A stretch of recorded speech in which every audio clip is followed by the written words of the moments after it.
या वर्षीची माझी भाऊबीज थोडीशी वेगळीच होती. तर आज सकाळी फ्रेश होऊन देवपूजा वगैरे केली आणि दाराबाहेर छान अशी निवांत रांगोळी काढली. कशी काढली आहे मला कमेंट करून नक्की सांगा. त्यानंतर संध्याकाळच्या वेळेस ना मी माझ्या भावाला व्हिडिओ कॉल केला होता आणि व्हिडिओ कॉलवरच आम्ही खूप साऱ्या गप्पा मारल्या.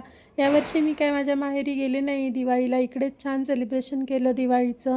तसं तर मम्मी पप्पा वगैरे येणारच आहेत मला भेटायला, तेव्हा माझी आणि भावाची भेट होईलच. माझी बहीण तर आहेच तिकडे, त्यामुळे त्यांनी छान असे सेलिब्रेशन केलं भाऊबीजेचं. आणि मग संध्याकाळच्या वेळेस दिवे लावायची वेळ आली तेव्हा मग मी एक रील बघितली होती. त्याच्यामध्ये पणतीमध्ये पाणी ओतलं होतं आणि थोडंसं वरून तेल टाकलं होतं आणि मग तो दिवा पेटवला. मी पण मग तसंच केलं, तर खरंच हा दिवा पेटला सुद्धा आणि खूप जास्त काळ टिकला सुद्धा होता.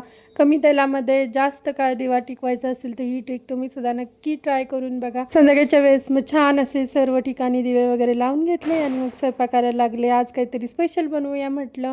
मिस्टरांना विचारलं काय बनवू स्पेशल, तर ते बोलले की आलू पराठे बनव. मग घेतले ते आलू पराठे बनवायला. सर्व आलू पराठा बनवायची तयारी करून घेतली. बटाटे वगैरे उकडले, आलं लसूण पेस्ट करून मिरचीची फोडणी देऊन बटाट्याची भाजी तयार करून ठेवली.